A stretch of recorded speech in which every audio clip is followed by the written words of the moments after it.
extend a special welcome. Today you are our guests. We do look forward to getting to know you. Please join us after the service for light refreshments and conversation, during which time you can also meet our minister, the Reverend Barbara Hanson, who will be in the parlor. Announcements of upcoming services and activities are printed in the order of service. All Souls Church is a place where we deepen our souls, enliven our spirits, stimulate our minds, and join hands in service to the world. In our Unitarian Universalist faith, we celebrate diversity and draw from many sources, including wisdom from the world's religions and teachings from contemporary sources. We build our church on a foundation of love and covenant with one another, to freely explore our values and honor our diversity as a source of communal strength, to accept responsibility for our individual acts and promote justice and peace, to celebrate the joys of discovery, embracing the fullest measure of our humanity, to communicate with kindness and support, to serve with compassion and commitment, to openly share our laughter and tears, and to show reverence for the divine in all that is. Love is something if you give it away, give it away, give it away. Love is something if you give it away, you'll end up having more. It's just like a magic penny, hold it tight and you won't have any. When it's spent and you have so many, they'll roll all over the floor. Love is something if you give it away, give it away, give it away. Love is something if you give it away, you'll end up having more. Money's handy and you like to use it, but love is better if you don't refuse it. It's a treasure and you'll never lose it unless you lock up your door. Love is something if you give it away, give it away, give it away. Love is something if you give it away, you'll end up having more. Story about a girl named Rachel and a boy named Colin. They were probably in 7th or 8th grade at this time, and their school was about to have class elections. Rachel told her mother that she was thinking of running for class president. Really, said her mom. What's your platform? My what? said Rachel. Platform. You know, the things you want to see happen if you win. We'll talk about it later. All day Rachel thought of nothing but the election. She hated win or lose things. She especially hated losing. But she thought she had a pretty good platform. She wanted her class to work together to clean up the stream that ran beside the schoolyard. It was a mess full of junk, and it used to be so pretty. Maybe they could even get the fish and turtles to come back. But would the kids want to do that? She knew a lot of her Sunday school friends would think it was a cool idea. But what about the other kids? Would they laugh? What if she ran and lost? She'd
She and her team made posters, talked to students, and made plans to fix the stream if Rachel was elected. In the meantime, Colin was promising an air balloon, a trampoline, and real carnival rides at his big party. Rachel started to worry. Who would want to stand knee-deep in cold, dirty water picking up slimy trash when they could be jumping on a carousel ride? That night, Rachel announced, "Mom, Dad, I need to talk. I'm afraid most people would rather have a huge party than clean up a stream." Yes? No? I'm afraid I would only do it if it were for the animals and not the animals. That's a good reason. Anyway, not everybody had a good reason. Rachel was afraid she was going to lose. "I'll feel stupid and all the kids will laugh. I'll be Rachel, the loser." "No," said her mom. "You'll be Rachel, the person with a really good idea that you believed was important. I bet you won't give up on it no matter what happens in the election." But even before the votes were counted, she could tell from her friends' faces that they were having a hard time deciding. No one looked in her eyes, even her friends. Most of them were afraid to talk to her, but Rachel had practiced in her mind how to be a good loser. She stood up and thanked everyone who had worked with her, and she shook Colin's hand and congratulated him. But then Colin stood up too, and he thanked everyone for their help and for their votes. He came over to shake Rachel's hand. Then he turned to the class and said, "Rachel had a great idea about cleaning up the stream, and I think there's a way to do both things. We could have a work party first, and then have a fun party. What do you think, Rachel?" "Great," said Rachel, beaming. And then she remembered, a good idea is a good idea no matter what side it's on. And there doesn't have to be a loser. We can all win.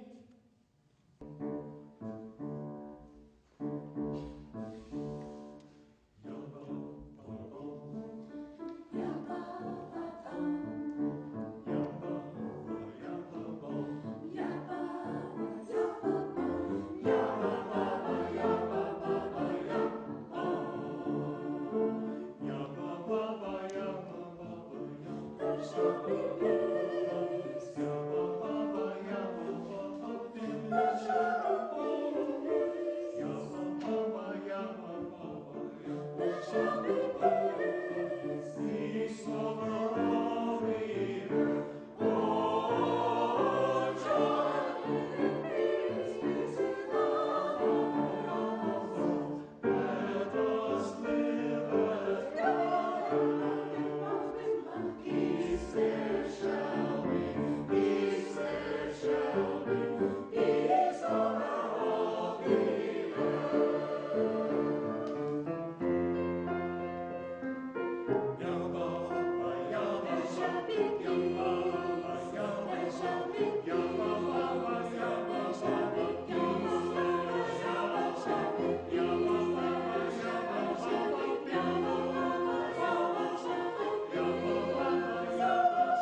peace.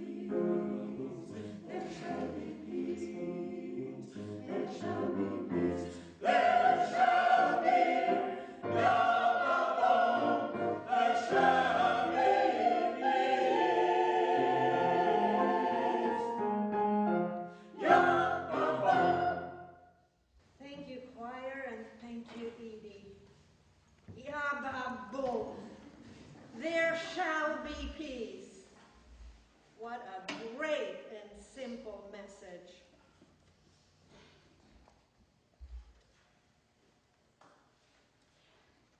After having spent a week in Sweden with my ailing mother, my prayer is that she will have peace. Actually, I have two prayers. One, that my mother dies peacefully in her sleep and with no suffering. And the other, that I can be by her side, holding her hand, comforting her when the time comes. I want her to know how much I love her when she says her final goodbye. My mother no longer wants to live. She's waiting for death to free her.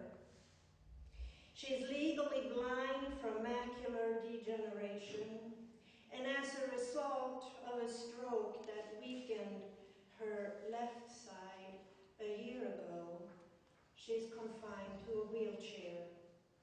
And her brain functioning has been compromised by a series of mini-strokes.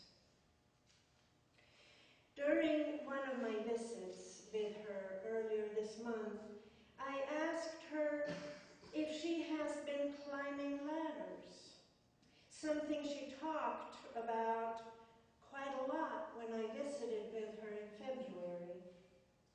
I told her then about Jacob's ladder and how in his dream angels climbed up and down to and from heaven. I suggested in February that it was perfectly fine for her to climb ladders as much as she wanted to, and to have fun doing it. This time, when I asked her about climbing ladders, she said, no, she has not been climbing. We sat quietly for a while. Then she raised her right arm slowly. Her hand pointed toward the window, and with great urgency she said, let's go down there. I had no clue what she meant, but asked if she wanted to go back to the common room where the others were. No, this is fine, she said. After a while, she pointed again to that place I cannot see and said that we should go down there, on that path, right there, right now. She saw clearly and was quite intent on going there. If only I could have seen too, and go there with her. Instead, I was stuck, wondering, imagining. Maybe there is a connection. Maybe going down there is her new climbing ladders. Climbing ladders is hard, I said, and she nodded.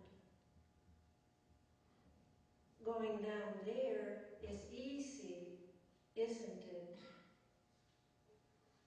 She nodded again and added, let's not talk about that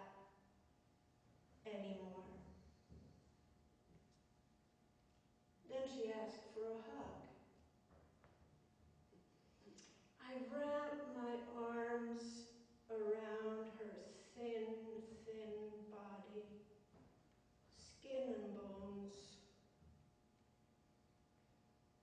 her fragile body that could not move. My mother lifted her right arm with great effort, and we embraced. It was a coming together.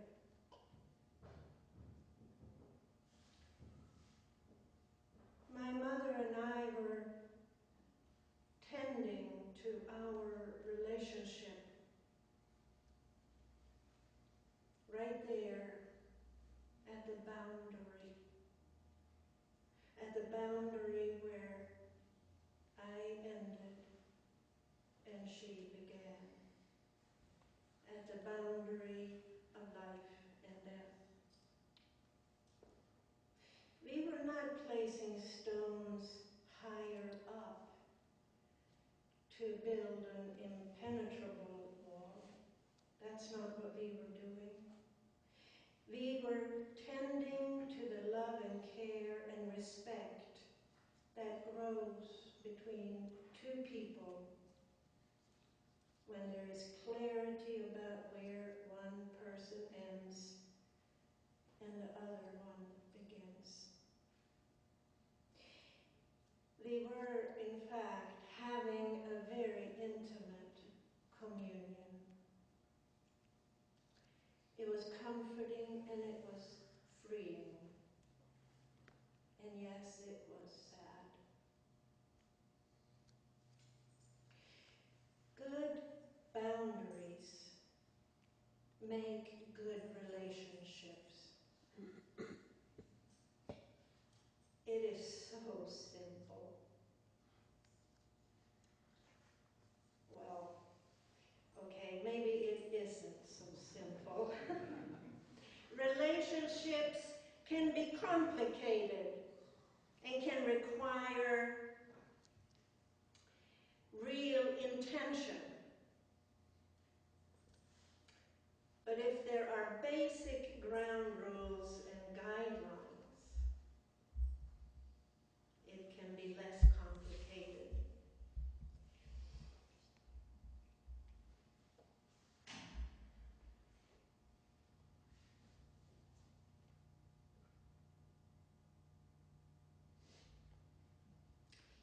Even within our families,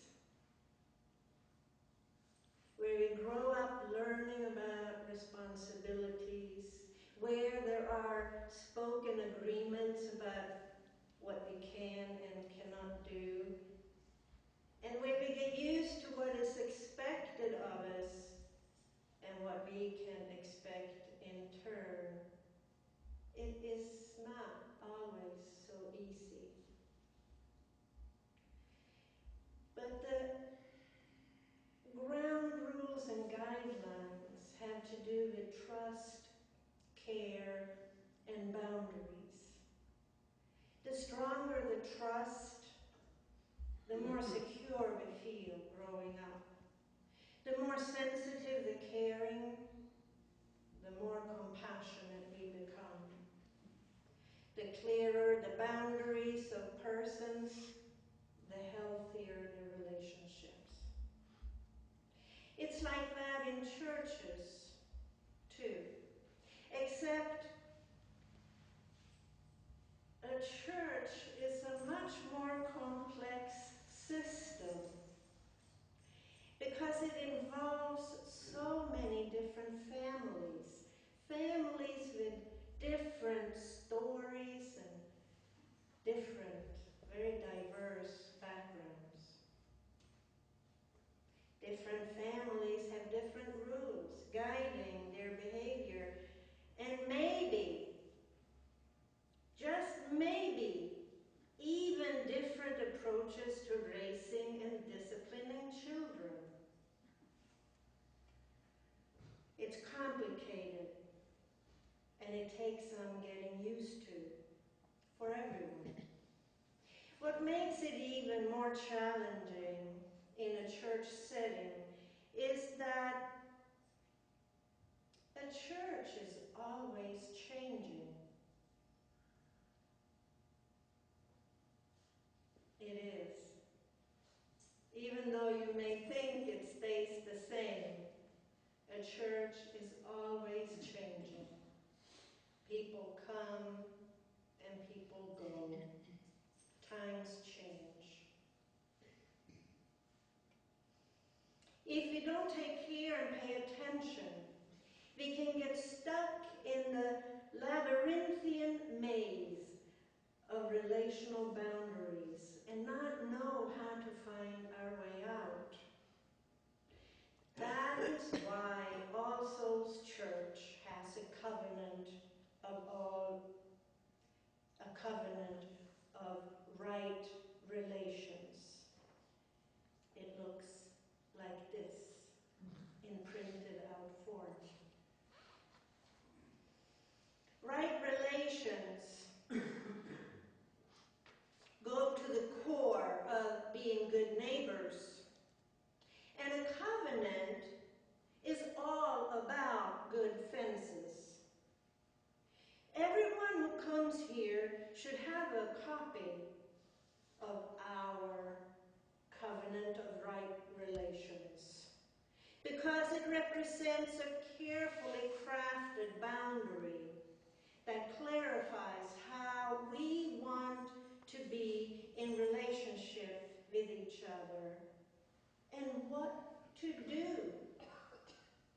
when our boundaries need tending.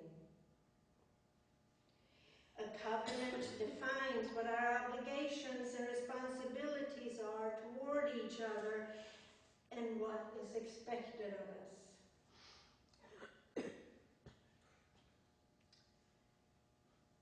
Unlike the covenant Moses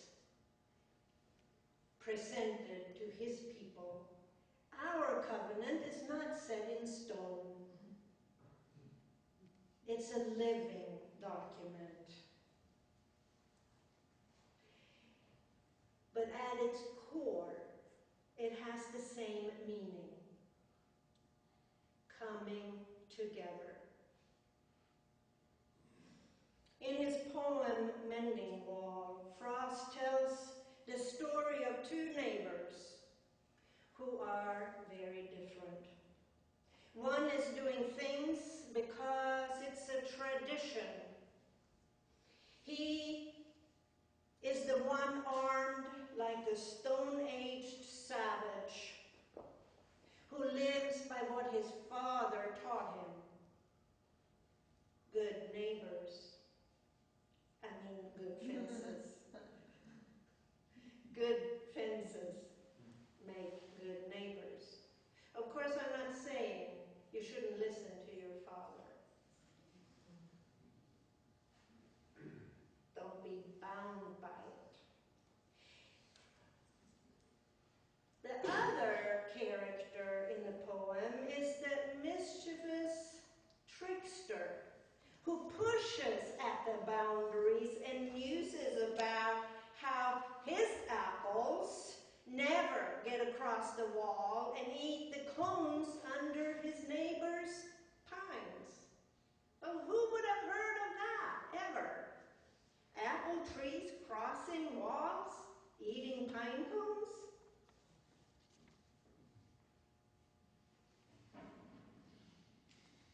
He asks questions about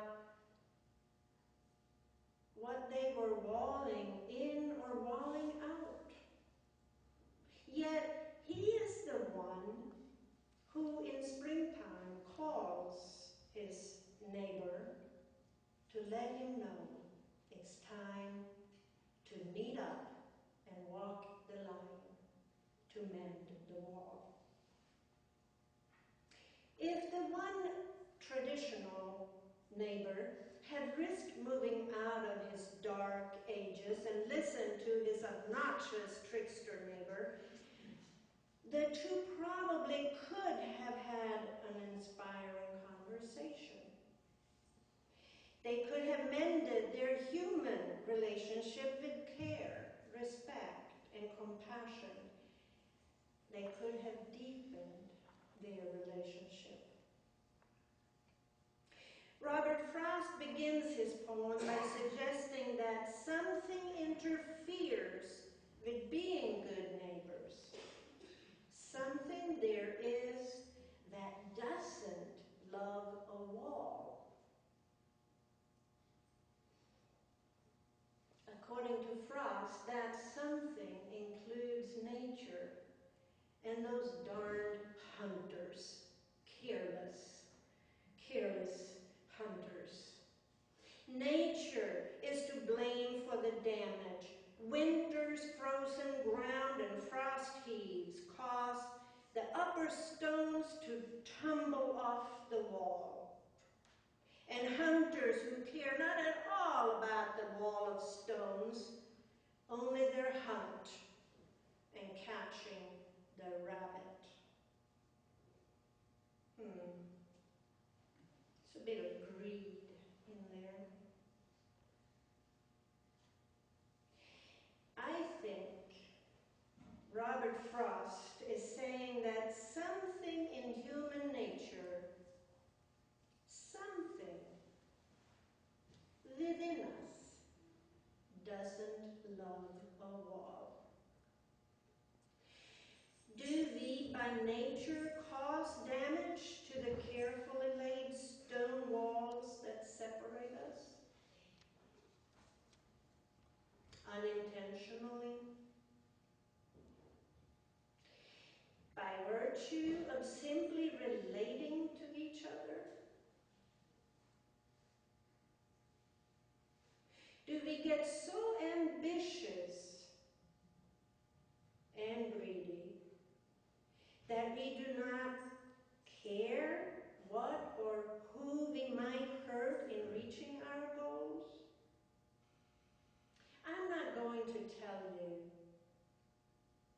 what our covenant of right relations says and why. Instead, I have two prayers. One is that you will read our covenant of right relations. There are copies out in the foyer. This color. The other prayer is that you will walk the line, tending to the boundaries between us with respect and with caring, with open minds, loving hearts, and hands willing to do the work. Enter into conversation with others about why good fences make good neighbors and why covenants make right relations. Explore what is being walled in and what is being walled out. Take nothing for granted. Ask, ponder, play, and mend the wall. I pray for a coming together where we truly communicate and talk about the reasons why the boundary is there in the first place, and where we may have committed an offense and harmed our relationships.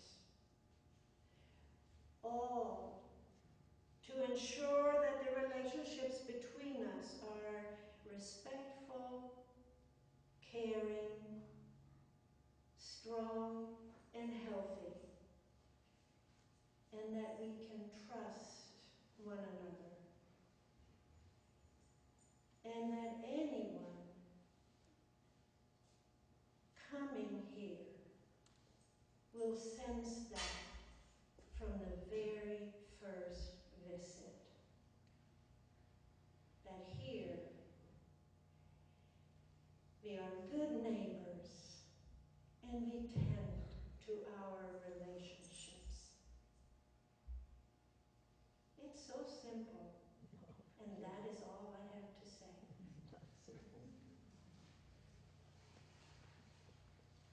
simple. Maybe a stretch, but so simple. You are blessed by the love we share, and in turn, we bless the world with our love. Blessed be, go in peace, and be good neighbors, mending the tender walls between us. And tend to the stones out there. And if you came prepared to work, do the work. Blessed be.